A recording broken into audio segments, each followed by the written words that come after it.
चलिए स्टार्ट करते हैं। पीरियोडिक क्लासिफिकेशन ऑफ एलिमेंट और पीरियोडिसिटी का लास्ट पार्ट स्टार्ट। दो वीडियो अपलोड हो चुकी हैं इसकी, आप उनको अच्छे से देखें। ये लास्ट पार्ट है पीरियोडिसिटी का। इसमें हम पढ़ेंगे मॉडर्न पीरियोडिक टेबल और उसमें trend. Modern periodic table, modern periodic table. Modern periodic table देखिए, मेंडलीव की पीरियोडिक टेबल पढ़ी थी हमने। उसमें पीरियोडिक प्रॉपर्टी जो एलिमेंट की थी वो एटॉमिक मास के ऊपर थी, लेकिन उसकी बहुत सारी लिमिटेशन थी, मैंने बताई है लिमिटेशन भी। अब मॉडर्न पीरियोडिक टेबल देने से पहले एक एक्सपेरिमेंट किया गया। मोसले ने, हेनरी मोसले नाम का एक साइंटिस्ट था, उसने एक एक्सपेरिमेंट किया। उसने क्या किया, डिफरेंट डिफरेंट एलिमेंट लिए और उन एलिमेंट में से एक्सरे पास करी।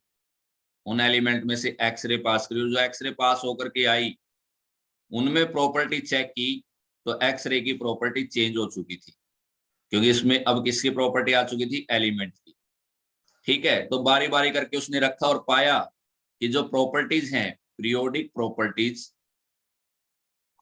Periodic properties of elements are function of their atomic number. Atomic number का फंक्शन है पीरियोडिक प्रॉपर्टी एलिमेंट की, एटॉमिक मास का फंक्शन नहीं है। ठीक है, ये किसने बताया, मोसले ने बताया। लेकिन मॉडर्न पीरियोडिक टेबल के फादर भी मेंडलीव ही कहे जाते हैं। मेंडलीव को ही मॉडर्न पीरियोडिक टेबल का फादर कहा जाता है, मेंडलीव की टेबल भी उसको कहा जाता है। और इसी को बोहर्स की भी टेबल कहा जाता है। कई बार क्वेश्चन किया जाता है कि ये बोहर की टेबल कैसे है। सीबीएसई ने कई बार क्वेश्चन पूछा है कि मॉडर्न पीरियोडिक टेबल को बोहर की पीरियोडिक टेबल भी क्यों कहते हैं। वो लेटर आपको समझ में आएगा कि बोहर की पीरियोडिक टेबल क्यों है। तो आइए देखते हैं मॉडर्न पीरियोडिक टेबल हमारी कैसी कैसी है, समझते हैं मॉडर्न पीरियोडिक टेबल को। मॉडर्न पीरियोडिक टेबल हमारी देखने में ऐसी है बेटा जी, ऐसे है, ऐसे है देखने में, ऐसे है देखने में। मतलब ये लेआउट है, सॉरी सीधी नहीं बनी मेरे से, मैं लाइन ही सीधी लेता हूँ यहाँ।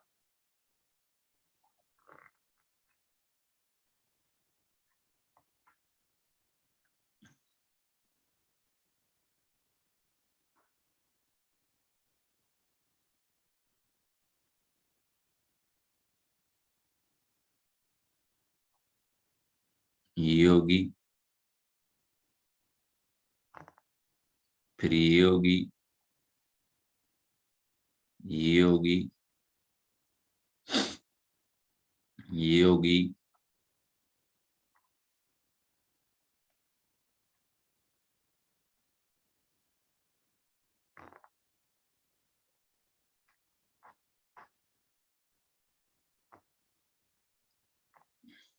फिर ऐसी है,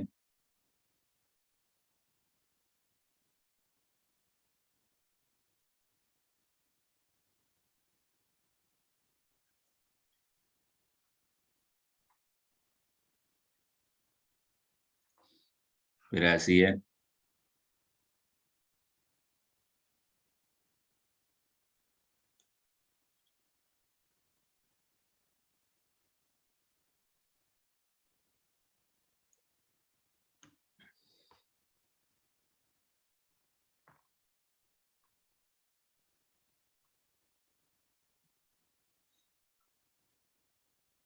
सीधी हो गया, फिर ऐसी है, और यहां से ये मिली हुई।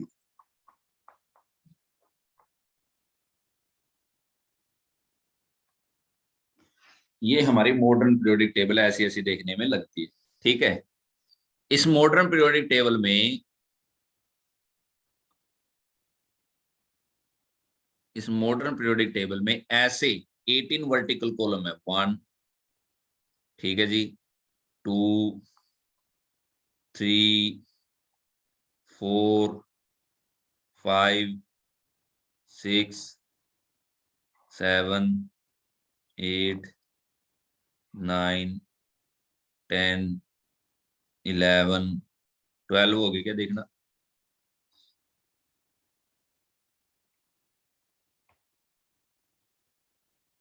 देखना कितने कॉलम बन गए, 1 2 3 4 5 6 7 8 9 10 11, एक और लगा लो बीच में, 12। फिर यहाँ पे 13 है, फिर 14 है, फिर 15 है, फिर 16 है, फिर ये 17 है, और ये आखिरी में 18 है। ठीक है, तो ऐसे इस पे वर्टिकल कॉलम है, ये 1 2 3 4 5 6 7 8 9 10 11 12 13 14 15 16 17 18, 18 वर्टिकल कॉलम है बेटा मॉडर्न पीरियोडिक टेबल में, जिनको क्या बोलते हैं, ग्रुप। 18 वर्टिकल कॉलम है, 18, यानी कि 18 ग्रुप हैं, जबकि मेंडलीव की पीरियोडिक टेबल में सिर्फ 8 ग्रुप थे, क्योंकि 118 एलिमेंट हो तो उसके टाइम भी तो एलिमेंट ही 63 थे, 56 थे सॉरी, बाद में 63 मिल गए थे, तो 118 एलिमेंट्स हैं इसमें, और 180 एलिमेंट्स के तो ग्रुप बहुत ज्यादा बनेंगे, 18 ग्रुप हो गए। पीरियड देखिए अब इसमें, पीरियड पहला पीरियड तो ये रहा, सिर्फ 2 ही एलिमेंट है। दूसरा पीरियड ये रहा जिसमें 8 एलिमेंट हैं। फिर तीसरा पीरियड ऐसे करके, फिर फोर्थ पीरियड, फिफ्थ पीरियड,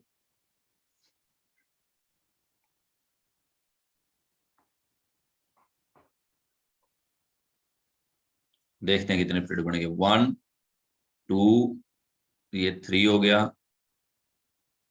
ये फोर्थ फिफ्थ सिक्स्थ, एक और बनेगा बीच में, इसको लगा लेते हैं लाइन।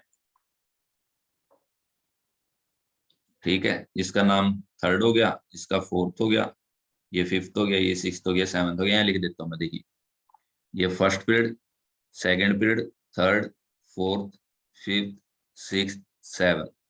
सेवन इसमें क्या है, हॉरिजॉन्टल लाइन है, तो सेवन क्या है इसमें, पीरियड है। मॉडर्न पीरियोडिक टेबल में 7 पीरियड हैं, 18 ग्रुप है, और इसमें 4 ब्लॉक हैं, 4 ब्लॉक हैं। ये पहले 2 ग्रुप जो हैं एस ब्लॉक में आते हैं, ये 13 से लेकर के 18 तक पी ब्लॉक में आते हैं, 3 से लेकर 12 तक डी ब्लॉक में आते हैं, और डी के अंदर यही होते हैं, यही यही डी के अंदर होते हैं एफ ब्लॉक के एलिमेंट। उनको नीचे बनाया जाता है ताकि पीरियोडिक टेबल में सिमेट्री रहे, अगर उनको बीच में बना देंगे तो पीरियोडिक टेबल एक जगह से ज्यादा निकल जाएगी, इसलिए उनको यहाँ बनाया होता है। इनको एफ ब्लॉक एलिमेंट बोलते हैं, एफ ब्लॉक के एलिमेंट। एक लेंथेनम सीरीज होती है, लेंथेनोइड से शुरू होते हैं, एक एक्टेनोइड से शुरू होते हैं। ठीक है, तो लेंथेनम सीरीज और एक्टेनियम सीरीज बोलते हैं एफ ब्लॉक के element, F block elements.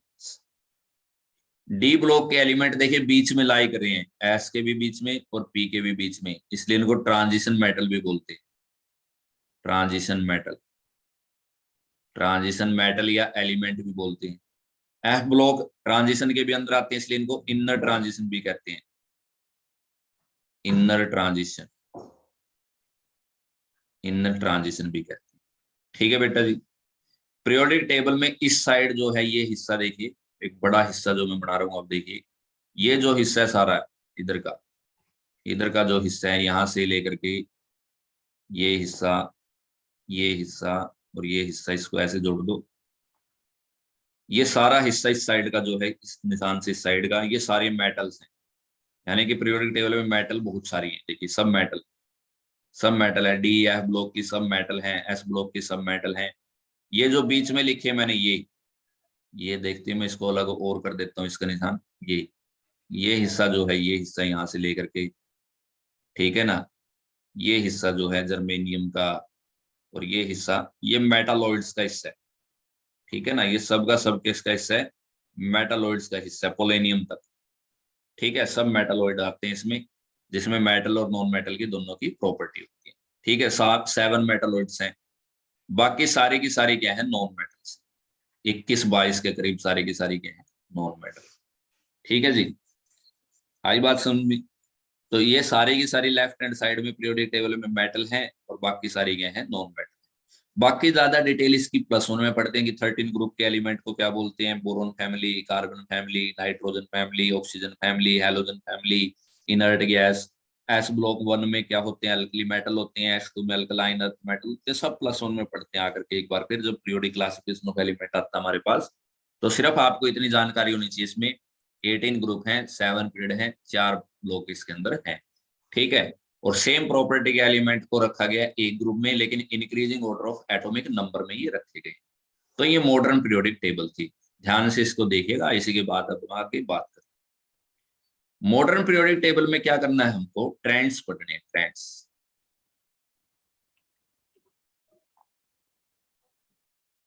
Element की प्रॉपर्टी के ट्रेंड पढ़ने, ट्रेंड।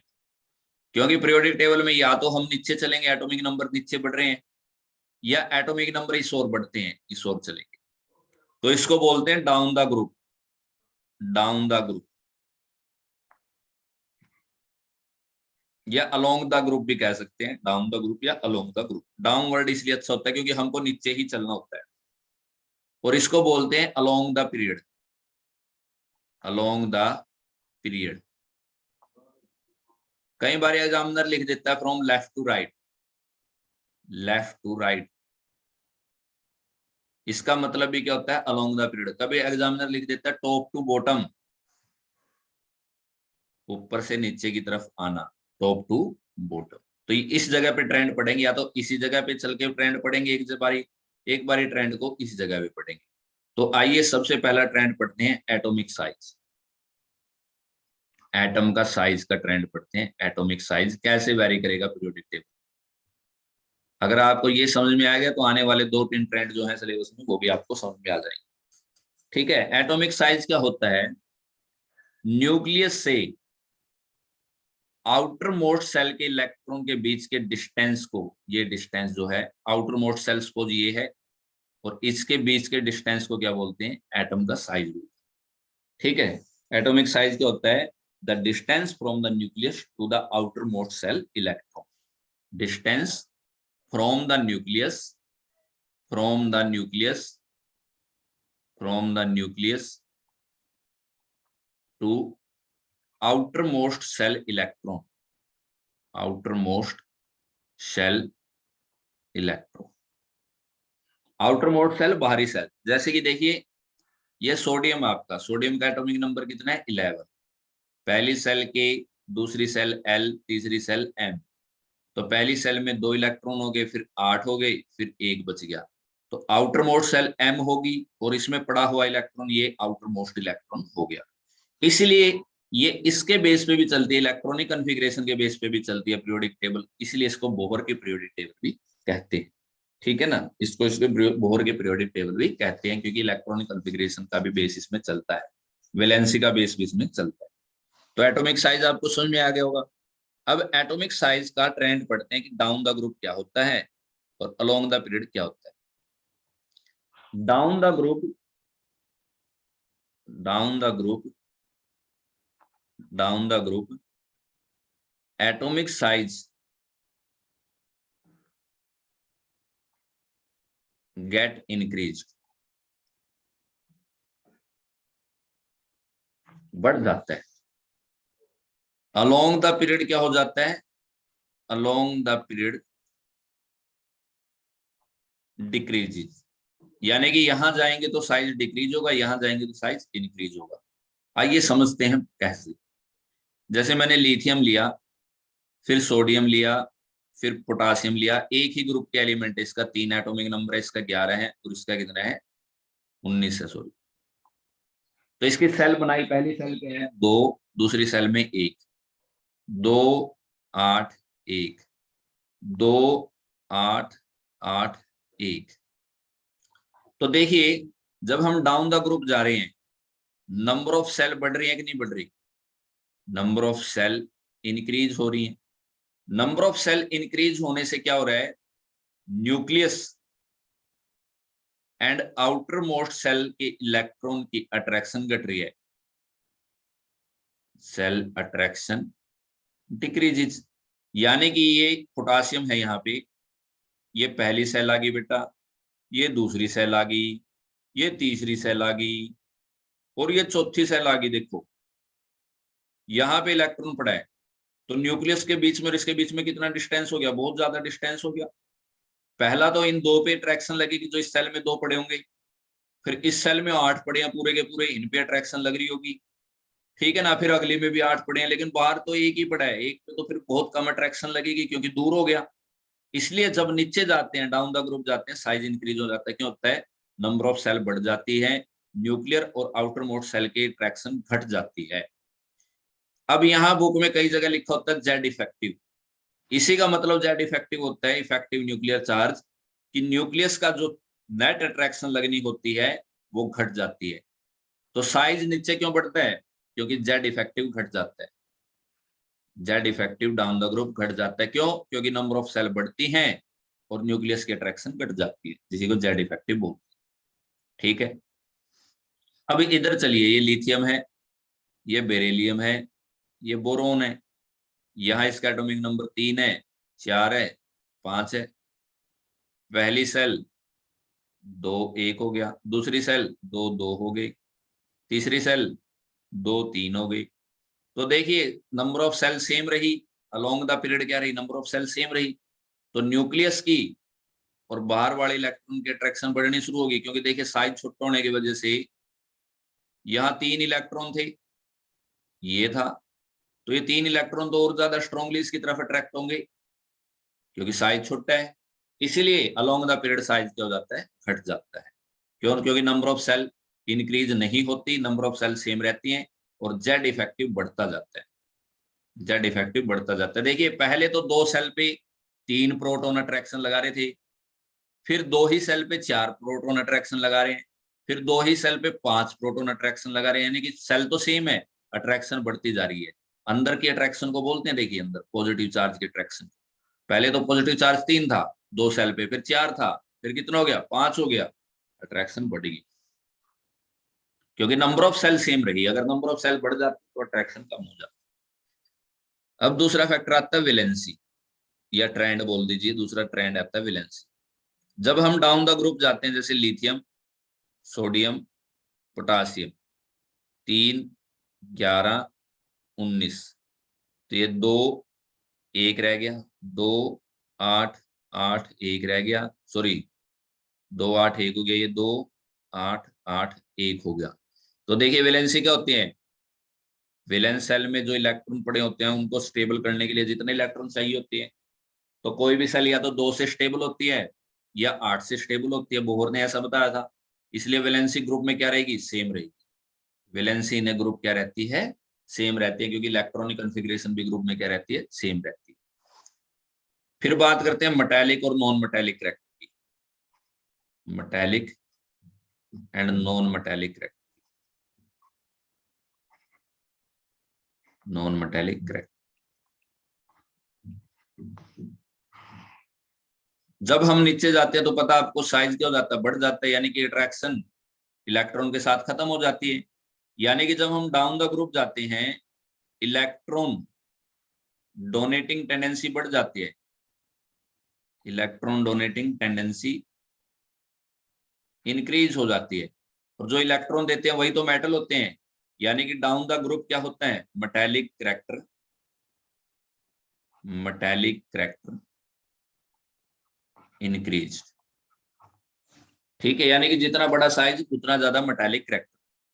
और जब हम इस साइड जाते हैं, देखिए लिथियम, बेरिलियम, बोरोन, तो साइज छोटा होता जाता है, तो मेटालिक करैक्टर डिक्रीज हो जाएगा, क्योंकि इलेक्ट्रॉन डोनेटिंग टेंडेंसी कम हो जाएगी, क्योंकि जेड इफेक्टिव बढ़ जाता है, ठीक है। आई बात समझ में? क्योंकि यहाँ पे जेड इफेक्टिव बढ़ जाता है, इलेक्ट्रॉन डोनेटिंग टेंडेंसी कम हो जाती है, इसीलिए नॉन मेटालिक करैक्टर बढ़ता है, मेटालिक करैक्टर नहीं बढ़ता। इसलिए तो पीरियोडिक टेबल में राइट हैंड साइड में नॉन मेटल थी, मैंने बताया था कि किस नॉन मेटल है, और उधर मेटल बताई थी लेफ्ट हैंड साइड में, क्योंकि उनका साइज बड़ा होता है।